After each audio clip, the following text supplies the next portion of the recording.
welcome. It is October 8th, 2 days after the new skate park opened in beautiful downtown Coeur d'Alene, Idaho, and welcome. This is Public Works Committee. Sorry for that cheap shot. Hey. So first up today, Mel from HR, talk to us. Well, I have some exciting personnel rule changes to go through. A lot of them are some various housekeeping changes and just kind of bringing up some of the language that we use to current practice and just some clarifications within each rule. The most extensive change will be the last rule that I'll talk about that has to do with our expense reimbursement policy. So we'll save that one to the end. So the first rule amending is Rule 2, which is basically just our rule that goes through all the definition of terms.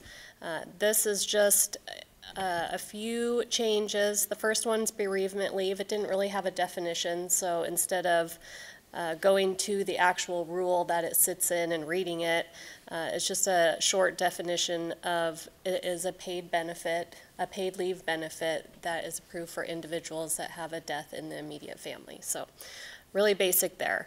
The section 7 and 10 has to do with our classification and compensation plan, which we approved last year for all of our LCEA positions, and then this year recently for all of our police and fire positions. So that's updating the resolution and dates that are applicable for the most recent updates with our classification and compensation plan. So moving on to Rule 3 is just another kind of general update under fair employment. That's just making sure that we have in that section all the protected classes that we deal with for new hires and promotional processes. So that's just kind of a clarification.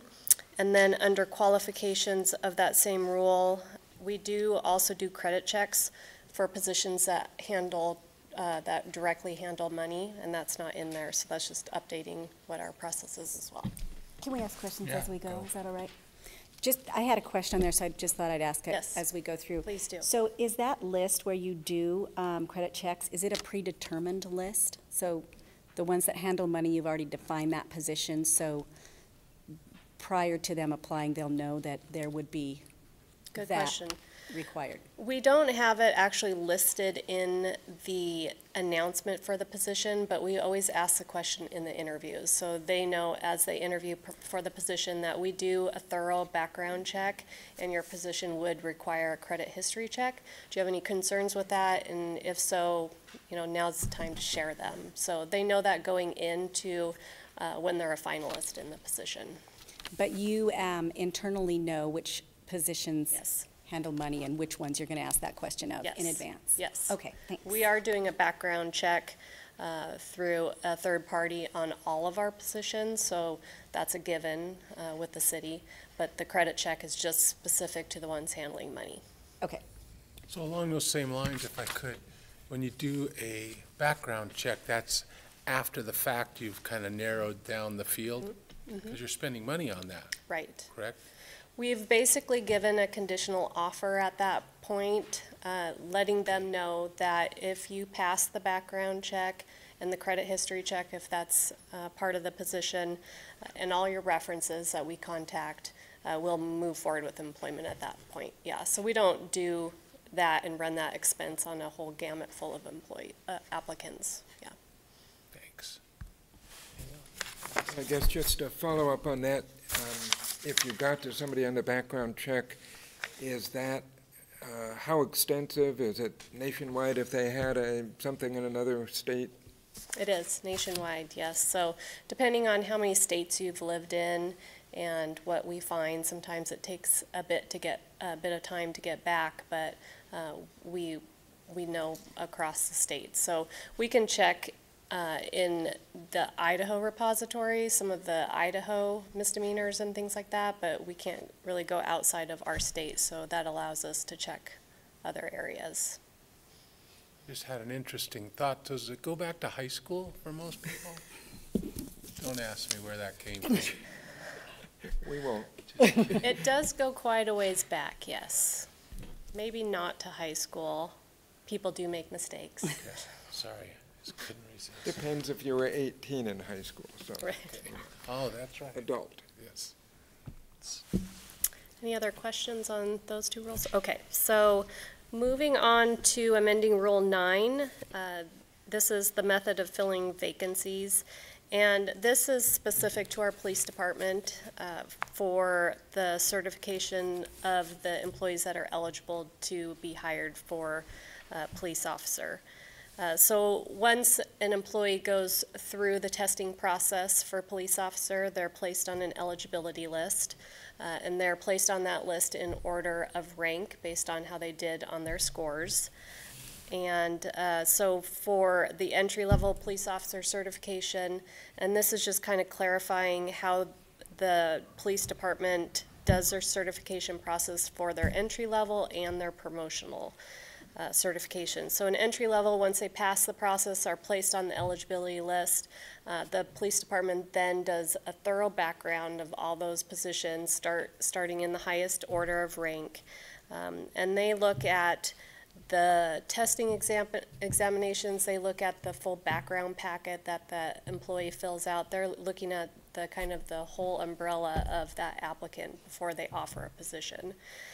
So that's the entry-level process. And then the promotional certification, they don't have anything written now as far as how many names they'll go down, which is a common civil service practice.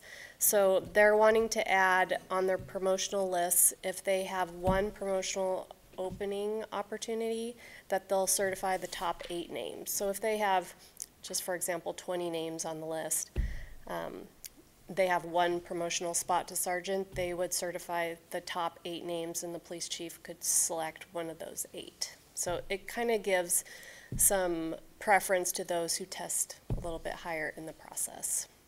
So it's not based on score, it's just being there on the list. To get into the top certification, one of 8, it is based on score because the top 8 scores will get in. But then once you certify those top 8 names, then there's just a variety of factors that the police chief is going to look at as far as how they did in the promotion, their past evals, their use of leave. They really look at everything. Okay. So that's just determining that promotional process. And that's pretty much it for that rule. Any questions on that? So, oops, Go ahead. I'm sorry. Jump. I must be trying to get us out of here early. I don't know. So, in this correction where it says, once requested, the names of the 8 persons will fill that position. And then it says the names not certified are not eligible for consideration. Right. But that doesn't mean forever. It means Right. for that position. Right. And then the others in the 8 that aren't selected can then recertify for another Yes. promotional position. Exactly. Okay. Yep. And that there's no time limit on that. They're just eligible the next time. Right. The list for that process is, for a promotional process, is good for 2 years. So once we get to about that expiration time, we'll create a new promotional process, testing, run them all through again, and the promotional lists are good for 2 years, the entry lists are good for 1. It gives people an opportunity that maybe weren't eligible to initially test, especially promotions. Once they're eligible 2 years later, then you kind of get a new group of applicants that are testing. I guess I was just looking at this language, and possibly this is covered further in procedural manuals or operations, but it kind of reads as though once they've filled this 8, then you might have a very qualified person who may not be eligible to apply for another position within a certain period of time. So Oh. that's where I thought, does this certification means you applied for this one, and you didn't get that, so now you're, Yeah, you would stay on the list in the order of your score, yeah. okay. And then, because sometimes we'll have 2 promotional spots come up. So if you had that, you're certifying the top 16. So, 1 for every, 8 for every 1 position. So if you had 2, that might certify the entire list. And depending on if Right. that's the case, you could choose from anybody. But once the promotion individual is selected, they come off the list, so everybody would go up a rank underneath that person. So it kind of continues to move. And then it's up to the police chief to determine all the other factors within Yes. that 8. Mm-hmm. Yep. Would a person coming, what we call that, coming from another state or another job, could they be into that list right out of the hole? So the police captain position in the police department is the only position that they can do an external recruitment for. The other sergeant and lieutenant has to come up in rank. Okay. Yeah. Good question. Okay, so the next rule is 13, which has to do for the majority of the changes with, again, promotions and suspension. So this, on section 3, promotion of police officers, again, just clarifying the eligibility for the individuals that can actually go through the examination process and then be eligible to promote. Because you have to serve a certain amount of time in each rank before you're even eligible to test and or promote. So that's just kind of giving some clearer guidance on how many months you have to serve in a police officer to be eligible for a sergeant up to captain. And then there is quite a bit of language, the same related language for our fire employees, but our fire employees have the civil service rules, which is a separate set of rules specific to that union, and this is all in that already, so it was actually duplicated, so we're just taking that out of the personnel rules since the civil service rules apply to them.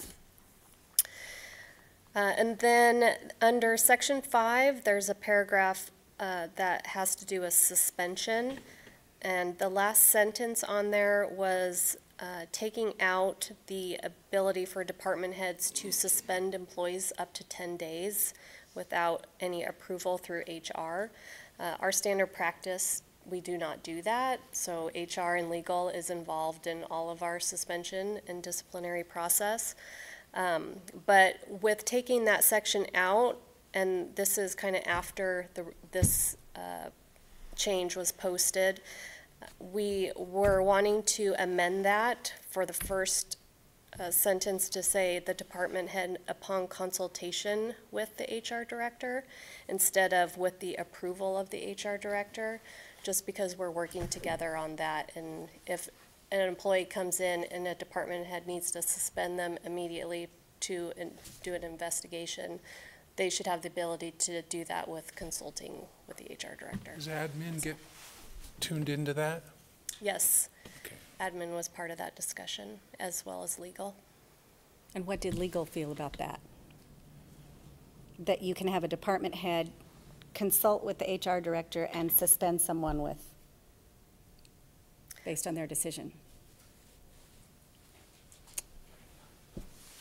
As Randy comes up, I think our goal was that we're just all collaboratively working together. So the way it reads now, that a department head could suspend somebody and we would never know. And that's not in the best interest of the city for departments to be suspending employees and not having any legal or HR guidance on that.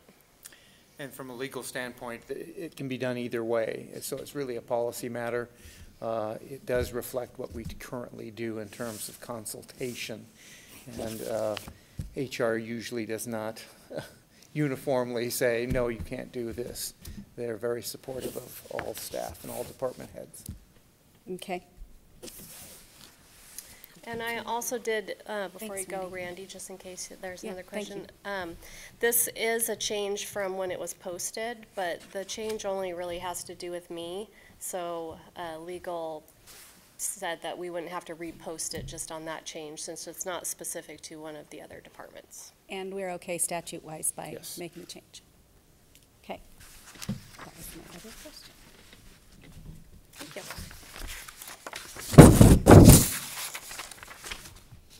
Okay, so the last rule for amendment is Rule 19, which is specific to our expense reimbursement. And this really is a complete rewrite of the rule. So you don't have a whole bunch of track changes on this because the whole thing's been changed. So I'll kind of go through the summary of the changes, and please ask me if you have any questions, and Troy's here as well if you have specific finance questions. But this really all started based on our collective bargaining with our police association. Through negotiations, we had a new section in their collective bargaining agreement that was specific to per diem and how we would reimburse for meals and travel and all that. So with agreeing to do per diem for meals with the police department, we really were agreeing to change our current policy for all of our employees and departments to follow. We didn't want to have two different ways of how we were reimbursing for travel.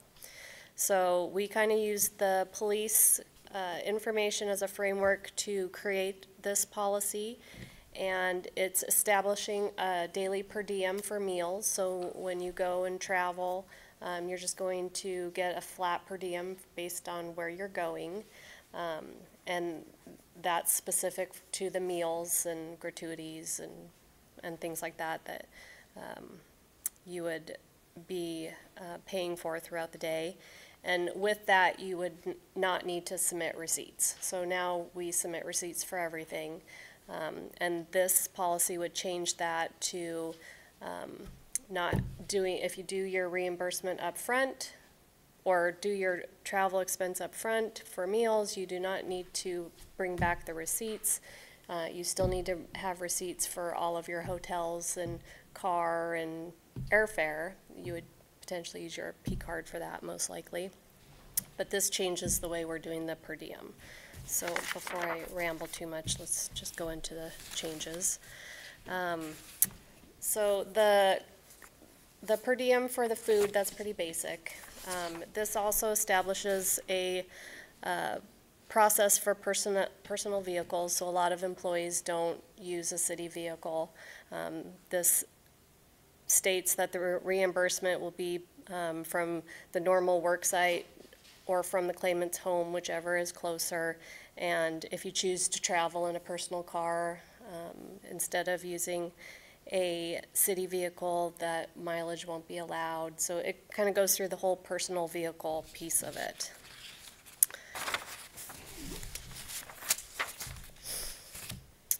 Just real quick on the daily per diem, it is based on the Idaho State Board of Examiners, so that's what we're using the policy for. And there is a partial day travel, so if you're only going for dinner, or you're only going for a partial day, there is a breakdown in the policy that will give you a percentage for where you're going.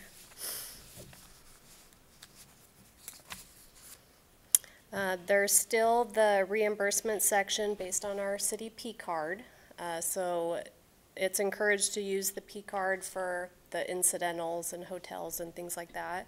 Employees can still use their P card for meals as well, but the P card policy would still apply. So if you choose not to get your advance on your per diem before you go, or you don't use your own personal credit card and you choose to use the P card, you will still be required to submit all receipts.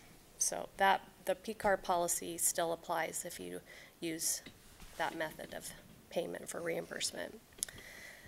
There's a section in here for official representation that just gives some guidance on when a employee or public official has a professional meeting and has official business within the local area, that you have to let the finance department know who was in attendance, what the event was, and who's the who's not a city employee that's involved in that, to be reimbursed for that. So it just gives some better guidance on that. There's a section for third-party funded travel. If an employee is getting reimbursed from an outside party, there's a section that discusses that. And the last section is based on tuition reimbursement, which really doesn't have to do with expense reimbursement, but it's still a reimbursement to an employee. Those changes basically are just mirroring the same information that we have in all three collective bargaining agreements. The tuition reimbursement in the personal policy really is only going to apply to exempt employees because all the other employees have a separate collective bargaining agreement. So it's just a matter of making it consistent with the other policies. And then the last thing, and all these rules were posted. They were sent out via email, so employees have seen them there as well. The only comment that I got was the one that we discussed on making that one change on the consultation with the HR director. I haven't had any issues other than that. And the expense reimbursement policy, I would also request that it goes retroactive back to October 1st, just so we have the whole fiscal year being applied the same to all of our employees as far as the funding goes. Very good. So I have one question in the tuition reimbursement. Is there a process if that person leaves? They say they agree to it, but have you ever had to chase them down, or would you hold back their last paycheck, or Yeah, that's is there a great process question. there? So we've never had a process set up for that before. So October 1st, moving forward, in all the collective bargaining contracts now, there's a 2-year reimbursement clause if you leave within that time frame. So we feel that for employees to get approved for this reimbursement, which can be fairly significant, you know, it's a good investment in the employee that, you know, we hope you stay for at least 2 years. And when researching other reimbursement policies, 2 years is very common.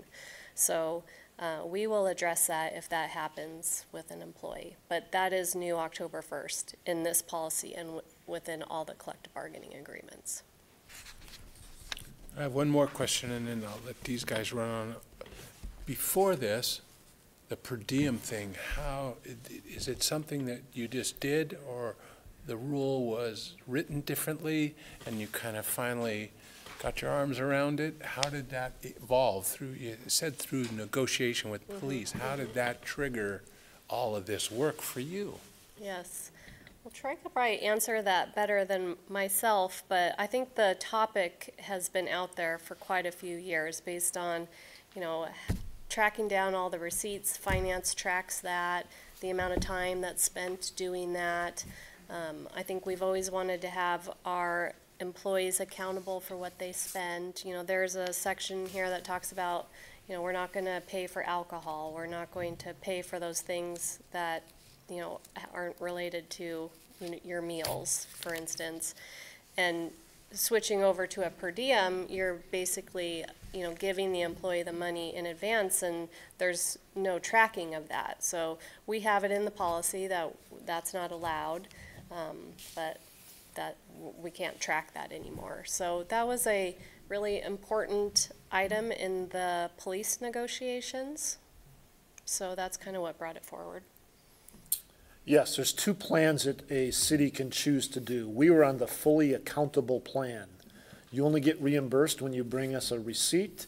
You only get reimbursed with a receipt, and as long as it qualifies based on the purchase not being those taboo items, and it occurred while you were gone. Thus, you have to have a receipt. You have to put it into a form, and we heard that that was quite a bit of work. You can go to the per diem, which says this is how many dollars per day that you receive. It's not taxable as long as you are traveling. You can use it for whatever purposes you want. At the same time, we kept that purchase card in place, which still has thou shalt not buy anything that's taboo. You can still use it as a means in which to pay for your taxi, your incidentals, your airlines. And so we will bring the P card and keep it there and allow the per diem to take place. They can go out and use their own credit card and be reimbursed without having to bring us a detailed receipt of what it was. So the only detailed receipts moving forward is you still have to submit them for airfare, hotel, cars, and employees will use their P cards for that. That will be the easiest way. Those will be the receipts that are required. So you can do the advance up front for the per diem and get that before you go, or you could just use your credit card and then get the per diem when you get back. Or you could use your P card for food with a receipt. You could do that You too. could, if you Yes. wanted to be old school and do We that. have all kinds of options. And council Yeah, members, there was a lot of work that went into this. This is the best of a number, probably 7 or 8 policies. Hopefully, we've captured all the detail, and we had our accounts payable person that oversees this world very involved in the wordsmithing and capturing all the different scenarios. So we believe it's a very good product. Yeah, I would just say that I was amazed when I came back and found out that we weren't on a per diem stuff yet, because, I mean, pretty much every entity I'm aware of, counties and all of that, have been per diem for some time, and I know from our auditing department at the county, I mean, it would save all kinds of time and trouble on that, and you know, they don't go overboard with, you know, how much is allowed per meal, but it's also, you know, if they want to eat McDonald's breakfast and lunch and have a little more for dinner, then they can do that. And the, but the, you know, so, and it's very standard. So this is not any kind of a pushing the envelope. It's more like just getting in the in the envelope, and so, and I can only imagine it'll be a time saver and more convenient for people. So sounds good to me. Anything? I just, you may have answered my question, but I thought we'd had a conversation that multiple other local municipalities were already moved to a per diem system for food. Is that true? I think Yeah. you still will find both. I had done the research prior to negotiations, and there were still some cities that required full receipts. I think the transition to per diem was probably a little more common, but all cities still require receipts for the other expenses, the meals, but there's still cities and counties that do a receipt process for that. It's both, but there's pros and I would cons.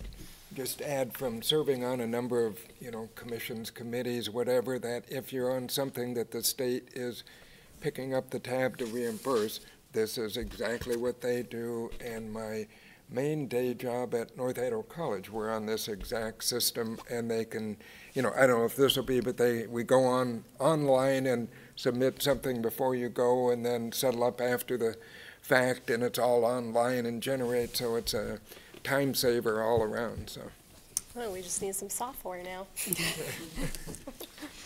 No other questions, I'll look for a motion.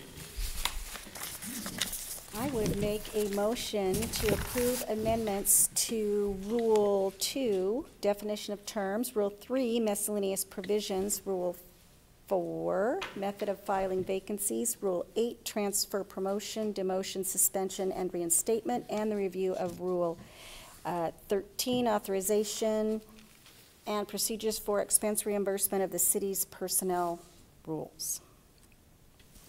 second. Good job. Is that Rule 13? I think we're good there. So,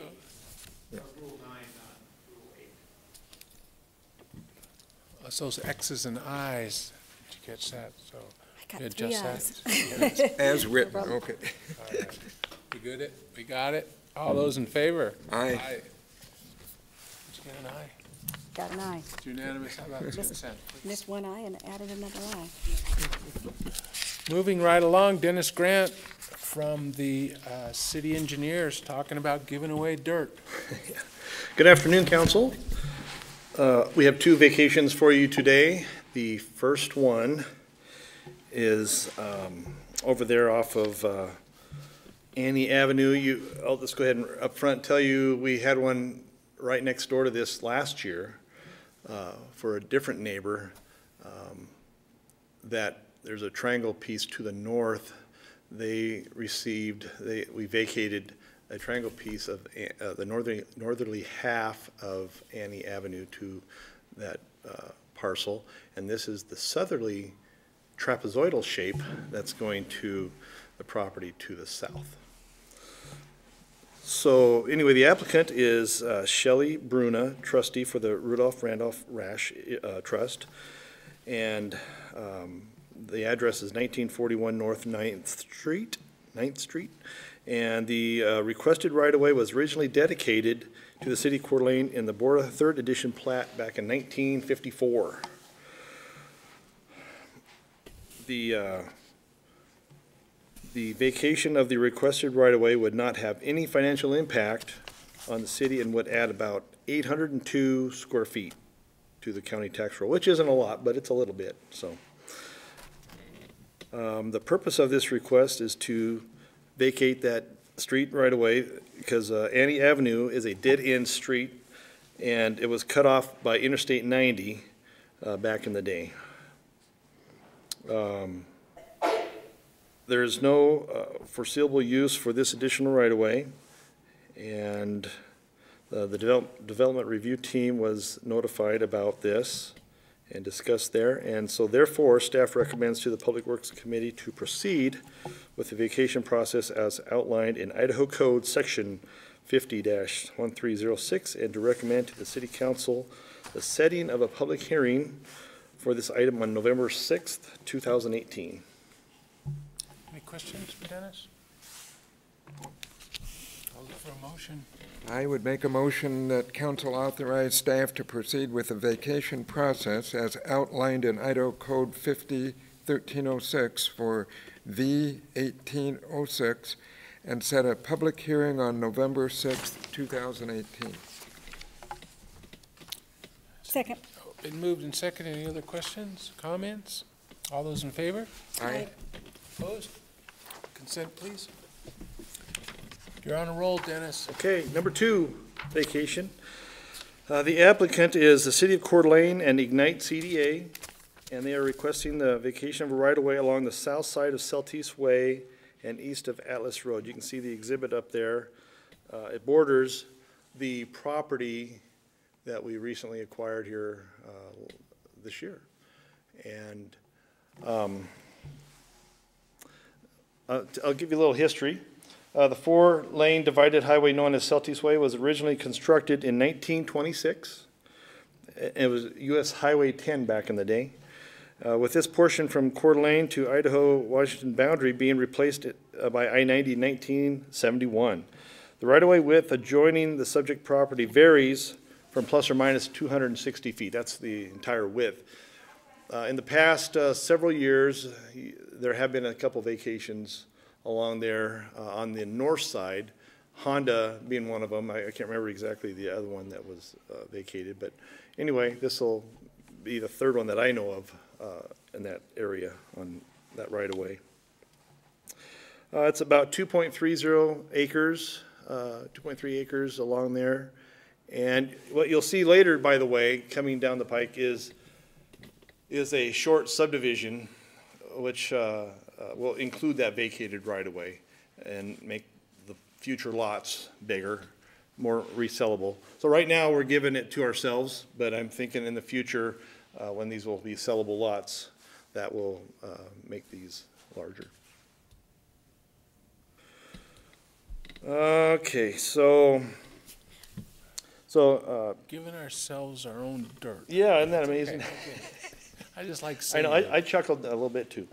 Okay, so Celtice Way was recently constructed, widened and rebuilt, and as a part of this construction, a bike path was added along the south side of Celtice Way. The applicants are proposing to vacate a portion of Celtice Way, which is about 2 feet south of the current trail as shown up on that exhibit there. The request would not have any impact on future expansion of the Celtice Way corridor since the current project is almost complete. There again, the DRT meeting, or at their DRT, this all came up and we talked about it. There was some concerns about trees, which we might be putting some restrictions or easements on the short subdivision for that. So that was one of the concerns at DRT that came up. So therefore, staff recommends to the Public Works Committee to proceed with the vacation process as outlined in Idaho Code Section 50-1306 and to recommend to the City Council the setting of a public hearing for this item on November 6th, 2018. Questions for Dennis? This makes no sense to me. I've read it again and again and went, the city and Ignite are requesting the vacation of a right-of-way to the city. Yeah, I think it did Ignite buy the property. So it's, The city did. Yeah, so it's existing right-of-way. So now it will go from right-of-way to land that can be sold. That's the bottom line. Even though both are the but cities, in order one to is move the right-of-way. line, What? in order to move the boundary line, it has to be vacated to ourselves. That's correct. So then the short subdivision that will come through next will incorporate that into those proposed lots, future lots. Yeah. Yeah, I see it as more of a repurposing of some land that, instead of, in fact, I'm glad somebody caught it. I mean, it doesn't make sense to have it just hanging out there of truly no value, that if it'll add something to what we're going to do on that and clean up our plats and everything. So, anyway, good catch. Yeah, that's exactly correct. So that'll help us out in the future. It's helping us down the road a little ways. So then, Dennis, Yeah. the development review team was notified about that. Is that who was that? Oh, that's, we meet on Tuesdays at 8:30. It's all the departments that are involved in development. So it's design review? No, development review. Two Design different review is a DRTs. different, that's for planning. Right, so it's two got you. Yeah, sorry. Hearing nothing, I'll look for a motion, please. I'd be happy to make another one, that the council authorize staff to proceed with the vacation process as outlined in Idaho Code Section 50-1306 for V-18-08 and set a public hearing on November 6, 2018. It's been moved Second. and seconded. Any other questions, comments? All those in favor say aye. Aye. Aye. Consent, please. And our final meeting today, all the way from the wastewater treatment plant. It's one of our favorite guys, spending money. Mike, sorry. Jim Rimmets, welcome. Good afternoon. Bringing before you change order number 1 to our tertiary treatment phase 2 project. Two purposes for this change order. One is financially to add the cost of a proposed bridge crane at the TMF facility. And the second purpose is to change some timelines or time frames defined in the agreement, the original agreement. Those time frames are being extended for the construction of the bridge crane, as well as some delivery issues that we had during the project, material deliveries. So the change order will increase the project cost by $534,930 and change the milestone dates as defined on the change order. The contract times. I think you have a copy of the change order number 1. And we had a couple of milestones in this project, and those dates have changed, as well as the total project contract times have changed. So just to give you a little, I know you like the visual, the bridge crane, there's the amount that's going to change the contract from $16,169,000 to $16,703,930. The TMF facility is outlined up in the upper left-hand corner. It's where we have the TMF stands for tertiary membrane filtration. And that's this tertiary treatment that we're adding that is very effective in cleaning the water. So this is an aerial view. There's a little closer view of the tankage on the outside of the building and I've kind of drawn in with black and a brown line where the bridge crane would sit over those tanks that will allow us to remove and maintain all these membrane cassettes. There's these cassettes that contain all the membranes. Let me see if I can, that's a typical bridge, or a typical gantry type crane, bridge crane. So it runs on rails on the sides, and then it's got a bridge across with the trolley and the hoist. And this will allow our crews to be very effective removing and replacing membrane cassettes. There's a typical membrane cassette. So there's 48 modules of membranes in that cassette. And typically that's how they were installed with a hydraulic crane, a boom type crane. And there's the guys moving it in. So this bridge crane will be very effective as far as removing the cassettes from the tankage and cleaning and maintaining all those individual membranes. Oop, I guess that's it. So, entertain questions? I think we saw something about this earlier and a few months ago, and yeah, so when we're done with this, I mean, it's not like it's just we're going to blow an extra $500,000 or something, but we're ending up with a kind of a specialized tool that's going to be an asset for long-term maintenance. So, yeah, absolutely. We went with this gantry type that rolls along the side of the tankage, so we can, when it's not in use, it'll be up against the eave of the building, so it won't be real noticeable. We are going to paint it to match the roof of the building, so it won't be this bright safety yellow. It'll have lights mounted on it, and when we do need it, we can move it to remove the membranes. So, yeah, we have, I think back in April, I came to you for the design of the foundation for the bridge crane, and that's taken place, so. yep. Okay. So I want to ask, we borrowed some extra money to do this, didn't we? Yeah, we requested some additional loan funding from the DEQ's State Revolving Loan Fund, and we were granted an additional $500,000. But the crane's going to cost $534. How are you covering the difference there? Wastewater funds. Just have some money sitting there?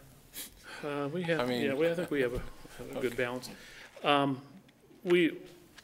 you can read in the change order, we are doing this on a time and materials basis with a not to exceed $534,930.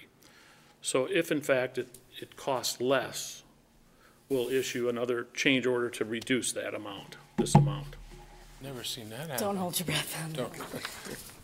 Less. Well, it could, we don't, you know. If they do less, I'll buy them dinner. How's that? I'll dangle a big carrot for them. So we do have additional loan funding to help defray the cost of this. Well, it's gonna just roll into that $20 million loan, Okay. So we're good on cash flow. yes. Geek? That was kind of my question. I just wondered, it seemed like when you brought the engineer approval, there was I didn't go back to the staff report, I'm sorry, but it seemed like there was a quote at that time for $534,900, and it looks like, is that the same quote? I guess where I'm going is, it doesn't matter, it's time and materials, so if it's lower, but it's a not to exceed. That's correct, So yes. Yeah. All It's a right, 6 more month questions? I'll look for a motion. Well, I would make a motion that council approve change order number 1 to the agreement between the City of Coeur d'Alene and Apollo, Inc., dated February 7th, 2017, for construction of the wastewater tertiary treatment Phase 2 improvements in the amount of not to exceed $534,930. Second. I Was just looking at the way that read, was that the agreement was to approve the change order dated February 7th, but isn't the change order dated October 3rd? The February 7th date is the date of the original agreement. Okay. That's February 7th, 2017. And we would like to amend that agreement in the amount of $534,930. catch. much. Dang, girl. Okay, So your second's still good? my second's still good. All right. Any other questions, comments? All those in favor say aye. Aye? Aye. Consent, I think? Yeah? That's, Jim wants to come and show pictures, no? You just have to take our word for it. And with that, I would look to move Make a to- motion to adjourn. Thank you. Second. Been moved and seconded. We are adjourned. Thank you for Amen. coming. Okay, good. All of it.